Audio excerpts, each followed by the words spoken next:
Santa Teresia dari kanak-kanak Yesus, pelindung misi dan pujangga gereja, Pesta 1 Oktober. Teresia Martin lahir pada tanggal 2 Januari 1873 dari pasangan Louis Martin dan Zélie Guérin di Alencon, Prancis, sebagai yang bungsu dari 9 bersaudara. Teresia berkembang dalam suasana kehidupan keluarga yang amat religius. Ia mendapat sapaan istimewa dari sang ayah, yaitu Ratu Kecil. Di saat ia masih membutuhkan kasih sayang dan perhatian, ibunya kembali menghadap tahta surgawi akibat kanker payudara yang merenggut nyawanya. Saat itu, Teresia baru berusia 4 tahun.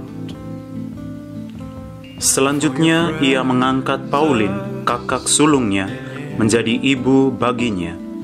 Lalu, Louis Martin beserta anak-anak memutuskan untuk pindah ke kota Lisieux agar lebih dekat dengan keluarga istrinya.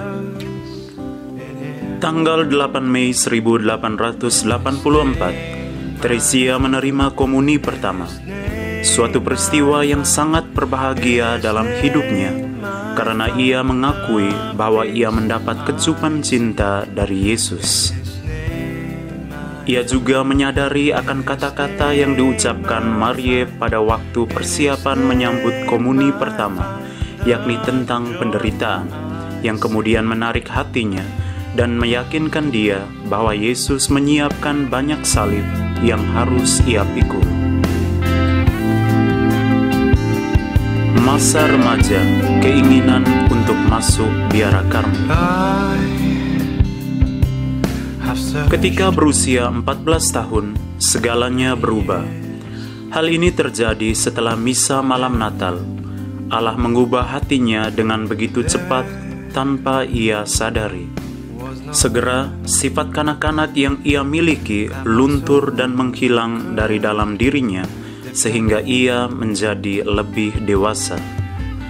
Hal ini membuatnya merasa ingin untuk segera bergabung dalam kehidupan Karmel, karena ia ingin mencintai Allah dan melayani sesama. Ia juga ingin mengabdikan diri untuk berdoa bagi dunia. Kerinduan untuk masuk biara Karmel semakin kuat di dalam hati Teresia. Jeritan Yesus disalib, "Aku haus," dan permintaan Yesus kepada wanita Samaria, "Berilah aku minum," bergema dalam lubuk hatinya. Namun ia harus mengalami banyak kesulitan, antara lain dari pamannya, superior biara Karmel, dan uskup setempat yang tidak mengizinkan lantaran Teresia belum cukup umur. Kendati mendapat tantangan silih berganti, ia tidak putus asa, melainkan terus berusaha. Setelah melalui perjuangan yang cukup panjang, kesempatan pun tiba ketika ia berziarah bersama ayah dan keluarganya ke Roma pada tanggal 20 November 1887. Dalam audiensi pribadi dengan Paus Leo ke-13, ia meminta agar diperbolehkan masuk Karmel OCD pada usia 15 tahun. Jawaban Bapa Suci memberi angin segar bagi perjuangan Teresia.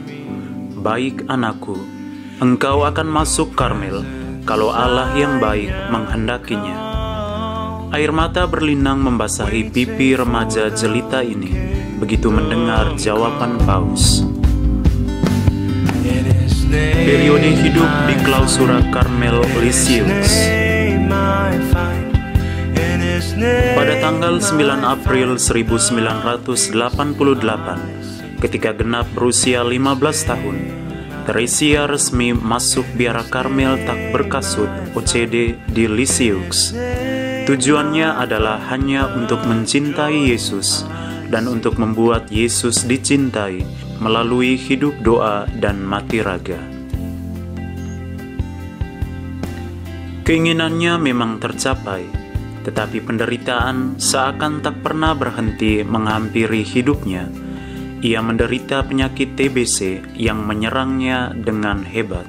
Allah menghendaki agar pikiran mengenai surga yang sebelumnya telah memberikan sukacita yang besar menjadi suatu sumber perjuangan dan derita. Bayangan mengenai surga terasa gelap. Yesus yang semula ia alami dan gambarkan sebagai mempelai cintanya seakan lenyap tertutup kabut tebal. Ia sungguh mengalami kekosongan yang hebat. Meski begitu, aura kekudusan tidak menghilang dari dirinya, hingga ia berkata, "Di balik kabut itu masih ada sinar matahari. Matahari tetap bersinar meski sekarang ditutupi kabut." Melihat keadaannya yang semakin lemah, pada tanggal 8 Juli 1897, ia dipindahkan ke kamar khusus orang sakit, dan pada tanggal 9 Agustus, ia menerima komuni kudus untuk terakhir kalinya. Akhirnya, pada tanggal 30 September 1897, pada usia yang masih amat muda, yakni 24 tahun, Teresia menghembuskan nafasnya yang terakhir di Biara Karmel OCD Lisieux, Prancis. Kepergiannya meninggalkan duka serta kenangan tersendiri, terutama bagi anggota komunitas Karmel Lisieux. Orang pertama yang memberi kesaksian tentang kekudusan Teresia adalah salah seorang suster yang justru paling membencinya selama hidup. Ia bersaksi, "Sungguh, Suster Teresia adalah orang kudus yang pernah hidup bersama saya. Ia sangat mencintai saya, sekalipun saya sangat membencinya." Karya-karya dan ajarannya. Santa Teresia Kanak-kanak Yesus sangat dikenal dengan autobiografinya, Kisah Satu Jiwa, yang ditulis atas ketaatan terhadap pemimpin biaranya, yakni kakaknya sendiri, Suster Pauline OCD atau Muder Agnes dari Yesus.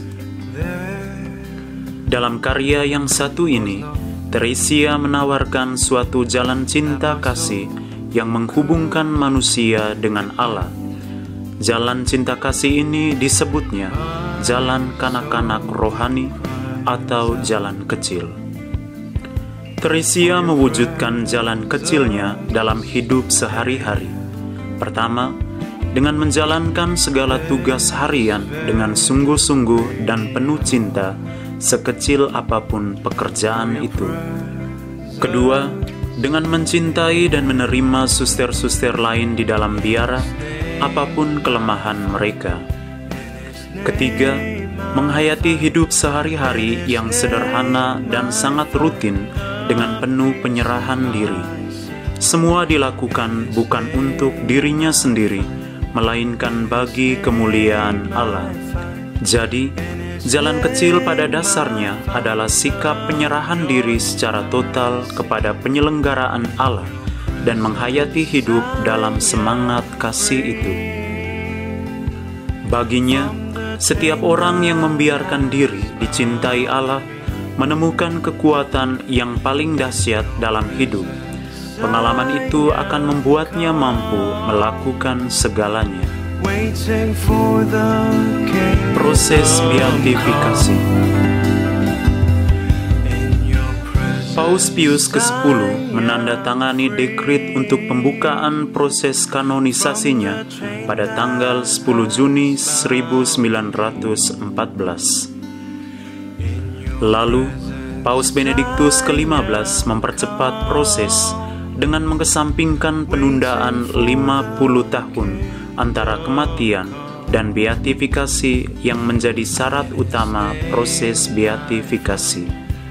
Ia dibeatifikasi pada tanggal 29 April 1923 dan dikanonisasi menjadi santa pada tanggal 17 Mei 1925 oleh Paus Pius ke-11, 2 tahun setelah dibeatifikasi.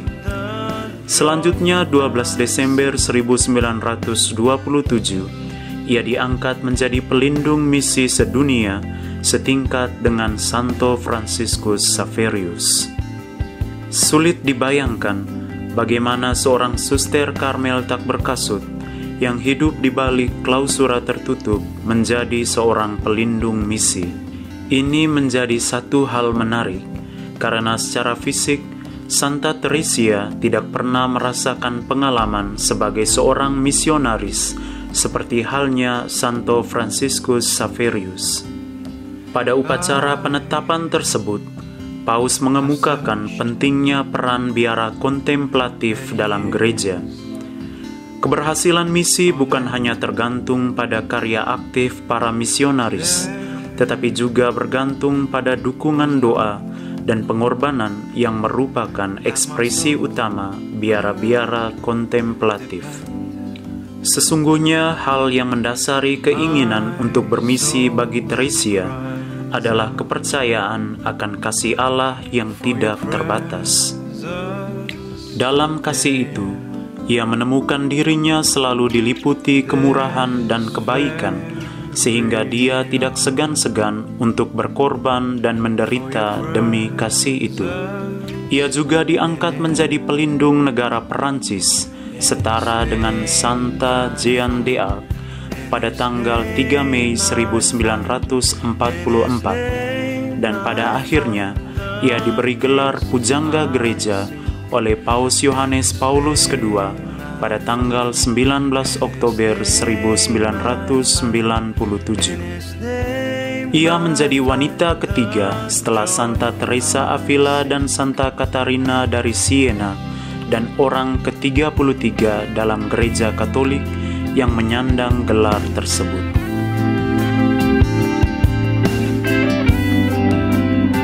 Segala yang kumiliki, segala kurnia yang kudapatkan, akan kugunakan untuk kebaikan gereja dan jiwa-jiwa.